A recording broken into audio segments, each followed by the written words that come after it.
father, he was born in Puerto Rico, moved up to New York, New Jersey, back east, and he was young. He wound up going into the service, military army, and when he got in the service, he came to Seattle. He was stationed at Woodland Park. That's where he met my mom. My mom was born in Seattle. She was Dutch. My dad's Puerto Rican. They got together. I got 8 brothers and sisters. Yeah, and we lived most of our life right here in Seattle. I think from time to time my dad tried to take my mom back to New York, New Jersey, and that just didn't work out. She didn't like that out there. Yeah, he got into fighting because he was a fighter as a kid. He didn't. I think he won the Golden Gloves and he won a couple other things, but he got into it. And when he came out here to Seattle and had his family, one of my brothers became a fighter, Jesse. And my dad was his manager and trainer, and it just started out like that, and it just got bigger and bigger for my dad. He became he actually got with Angelo Dundee, partnered up with Angelo Dundee on a couple little fighting ventures, and he was big into it. Not a boxer in Seattle, but he was a manager and a trainer, and he was well known throughout the boxing world in Seattle. For years he was into it. He ran the Seattle Eagles Boxing Club at 7th and Union for years. There was years ago there was a big fighter here in Seattle, Boone Kirkman, really popular, heavyweight champion. He fought all the big fighters. He fought George Foreman and numerous fighters. He was big for Seattle. And my dad was involved with the people that were his manager and trainer. My dad, as a manager and a trainer, could not promote. So I got a license, and I was kind of the promoter, and we would put shows on between another fellow and myself, and then my dad's fighters. We tried to promote some of his fighters in these fights that we had years ago. Seattle was a big fight town years ago. I have a store downtown Seattle called Leroy Menswear, and I do business with Joe Toro. In fact, Joe's one of my best customers. I like him a lot. I met Joe at least 5 years ago. Came in with a friend of his, and his friend talked him into buying something uniquely different. And now Joe comes in, and I don't have crazy enough for him anymore.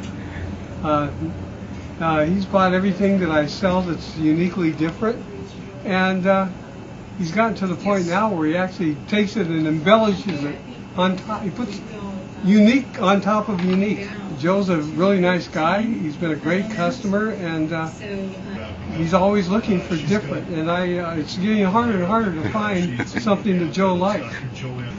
There used to be a guy that came in here who was who had a gym up here called at the Eagles, and his name was Joe Toro, and he used to bring these boxing, different people that worked for him. They were professional boxers. He'd bring them in the store and introduce me to them.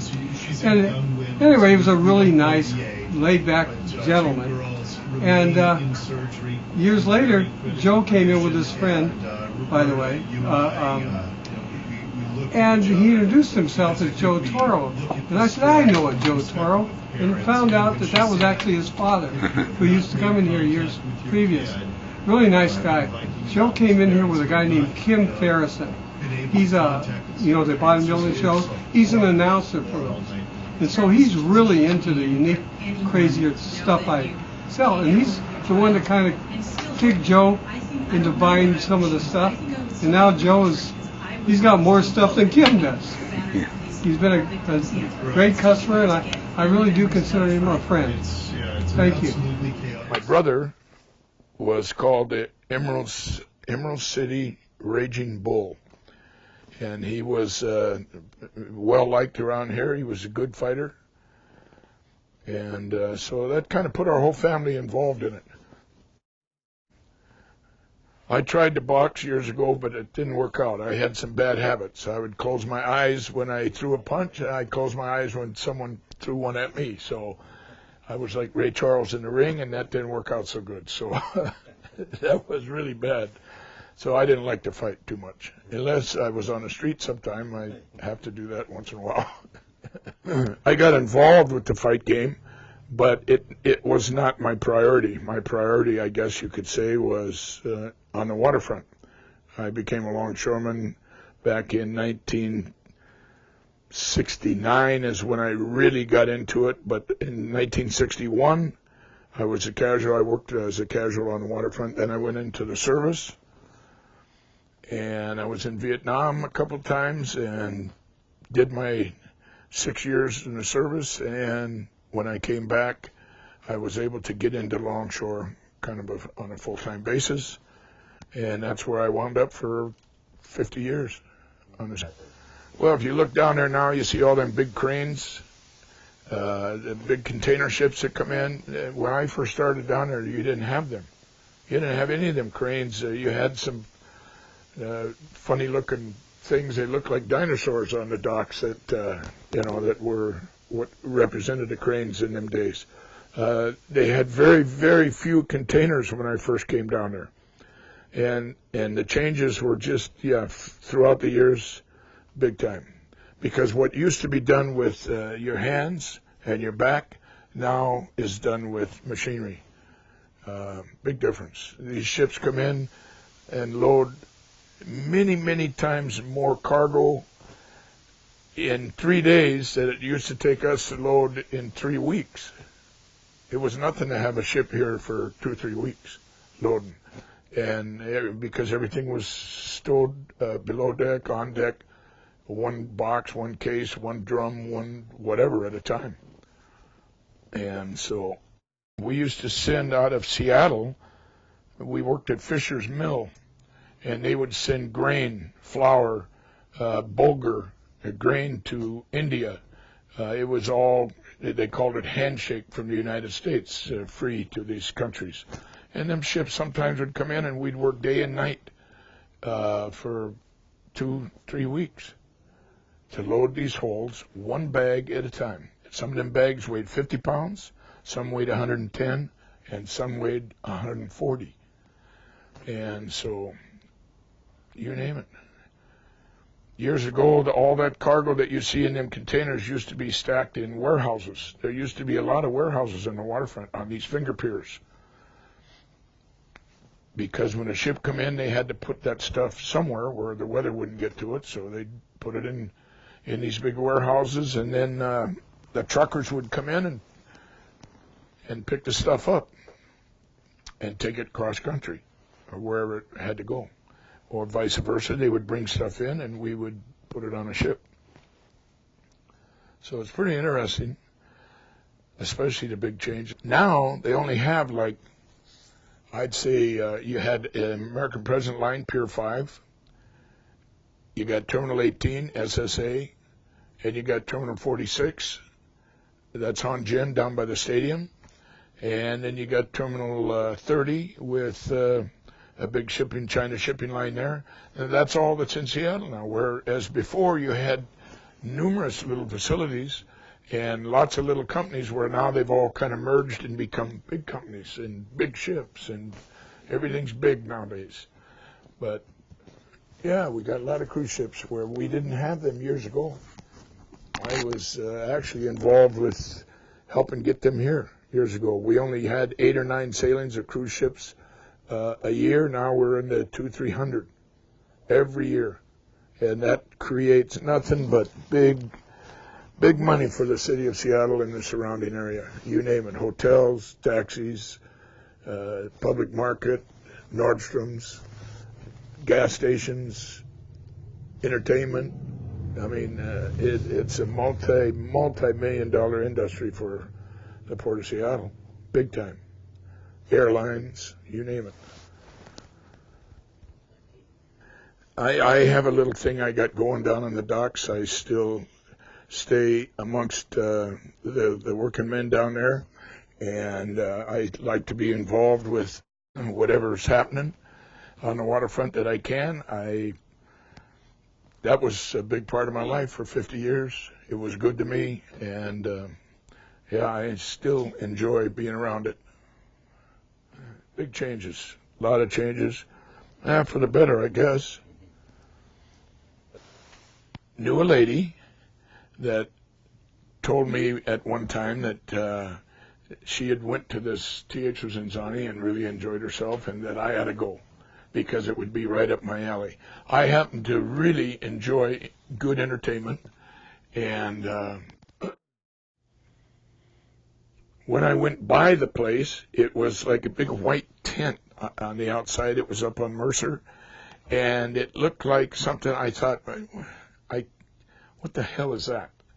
I can't imagine what it looked like. Maybe there was some kind of belly dancing or some kind of entertainment like that, and I thought that from India or someplace, and I wasn't really excited about what I saw, so I thought, well, we'll just pass that one up. So I just let it go and never thought anything about it. And later on, the woman asked me if I had went. I said, no, but I went by. I seen the place, and it really didn't excite me. And she said, oh, man, you got to go. And I said, yeah, okay. And I just let it go again. Well, years later, I had done business from time to time with a place called Frederick Cadillac on 6th and Battery. Well, they tore that car dealership down and was building a new building there, and I noticed it was Teatro Zinzani. I thought, oh, here we go. What the heck is this now? And I knew that it was what my lady friend had told me about, and it looked like something that would interest me a little bit more, so I went and asked about it. And the lady at the ticket office tried to explain. I said, well, look, I'd like to take my stepdaughter to something nice for her birthday. And so within minutes after talking to the lady, I shelled out a fair amount of money for something, and I had no idea what was going on. As a matter of fact, it was fairly expensive to the point where I asked, what the heck do you got going on here? Because that's a lot of money. And she tried to explain, and I said, hey, okay, because I like to take my daughter someplace nice every year. So as I got my ticket and started to walk out of back to my car, I noticed I read something on the back of that ticket, and it said, you might be seated with other people. And I thought, no, I don't want to do that because that doesn't interest me. I did that at Benihana's, and I didn't like that. So I went to go back and say, hey, I don't think I'd be interested in this. She said, well, you've already purchased the ticket, so we can't give you a refund, but we'll do the best we can to get you a table by yourself. And I said, okay, sounds good. And really, I had no idea what was happening or what was the entertainment or anything about the place. So I just said, out with it, and showed up later with my daughter to the event that night that we were told to be there. And there was a gentleman by the name of Steve White. He was the maitre d' at the time, and he met me at the door. And I like to dress up when I go to stuff like this. And he won my heart over when I walked through the door because he said, hello there, Mr. Toro. You look quite nice tonight. That's a great outfit you're wearing. And I thought, oh, how nice is this? You know, he says, you come with me. We have a nice table for you and your guest, table for two. And I thought, well, how sweet is this? You know, everything is really nice. And I went inside, and throughout the evening, the course of the evening I was amazed at what was going on in Teatro Zinzani's. It was the best night I'd had. It was more fun, and everybody treated me great. Everybody had a great time. The place had 300 people in there, and it was unbelievable, to the point that when I walked out of there that night, I had to try and find that Steve White because I wanted to apologize to him and whoever was involved with this place that I had made a fuss about sitting by myself. And I told him, I said, man, I'm coming back, and I'm going to bring some people. This was the best night I've had in I don't know how long. This was a great show that you have here. I really appreciate you having a table for me, but next time I come here, I'll sit with anybody at any table. It was that good, and I really appreciated what he had done and how all these people had treated me. And it wasn't long. When I like something, I like to share it with other people. So I had groups of people come with me. Come on, you got to come to this show. You got to see this. You're not going to believe it. And I would sell tickets after tickets, and pretty soon, I became a steady customer there. And over the 15 years prior to the time that I worked there for them people. I've worked for them for 2 years now at the door. But prior to that, I was probably known as their best customer because I had went more time than anybody else had ever thought of going to that place. I had accumulated at least 400 times myself and a guest, my wife or a guest, at least 400 times. I see people that come in there and say, oh, I've been here many times. I've been here 10 times or 12 times. That's real nice. Anyhow, I was a record holder in Seattle and San Francisco. I remember there was a guy down in San Francisco that was Mark Stock, I think, and a few other guys that had been there many times, but nobody held a record like I did. And it wasn't that I was trying to keep track. It just happened that way. It became a part of my life where I liked something that well.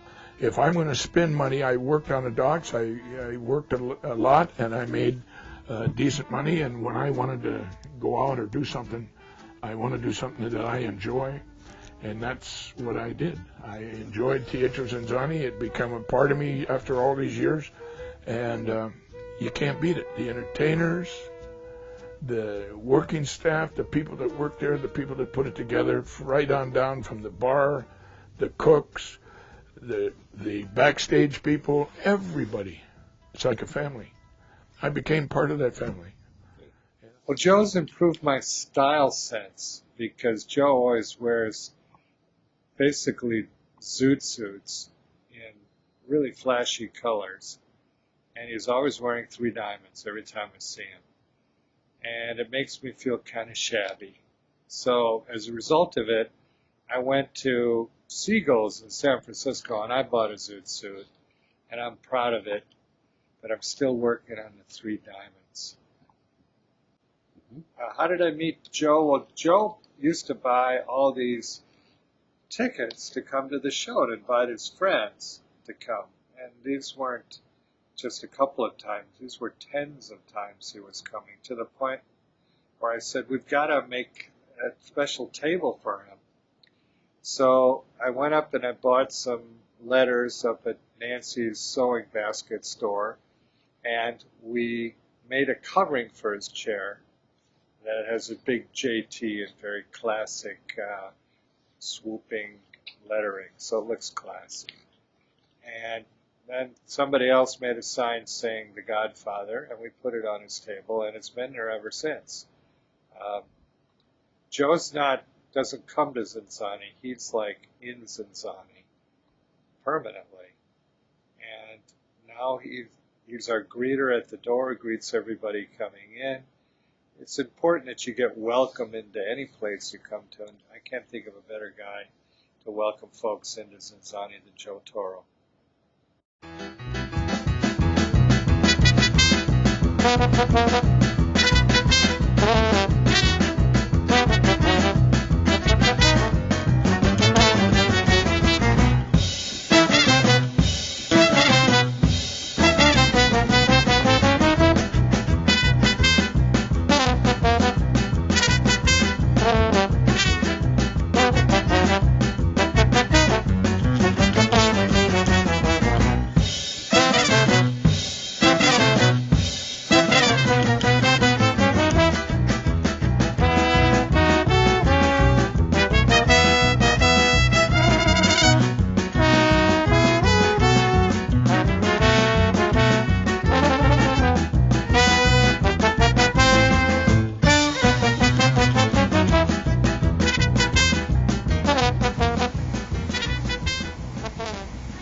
Joe Toro. Joe Toro loved magic. Like beauty.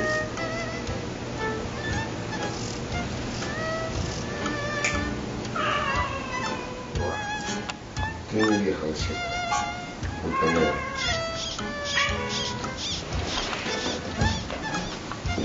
What do you can say about Joe Toro? Well, Joe Toro's a very nice and kind man. Nice soul. He never lies. He tells the truth always. And he's my fishing buddy. Yeah. When he's in audience, it means all will be good. He looks nice, suit. I can say he's an artist somewhere inside. Doesn't matter he was different professional life, but he has this kind of quality when what artists do. To me, Joe Toro is a gentleman, is a godfather of Teatro Zenzani.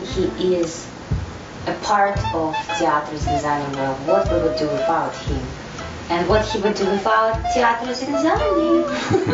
I'd say that he always brings a great energy to the tent, and without him, something's missing. It's like not normal to not have him there. He's definitely special. Happy person. What he do in life, he loved to do. He do his love. And because he feel his love, I want to say, we love you, Joe! Very much. Ladies and gentlemen, it's Saturday night at the Hacienda, and this man and this woman are going to show you how to get up and dance on the dance floor. Everybody, grab the birthday girl, Deborah, the black and colored lady next to the guy with the ponytail.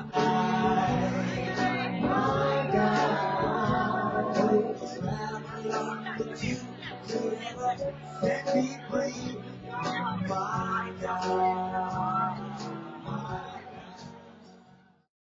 After all this is about Joe, this would be our You are the most generous, kindest, sweetest, and fabulous person. Kind of sincerely. I adore you. You shut up.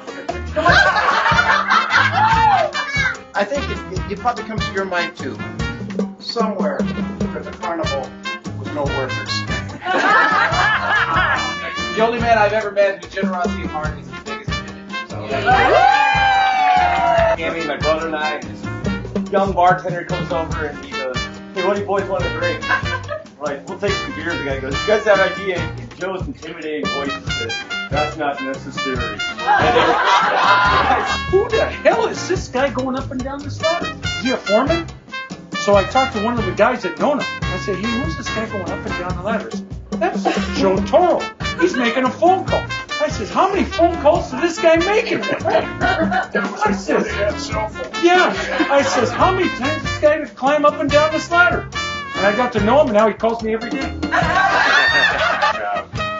You're a great guy, and I couldn't be happier for her.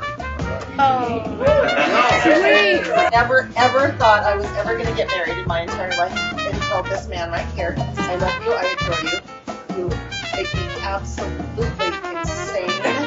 This is something really, really special that you have to have, and that you are going to have for everybody else because you have to be the first to have it. Holy shit. That is your very own Seattle Seahawks 12th-man Super Bowl ring. Yeah. Okay, honey, it's your turn to say something now. And look down. All right, here we go, ladies. Eyes right here. Eyes right here, ladies. One more time, say yes. Yes. Here, everybody, nice smile. Perfect. One more time, say yes. Yes.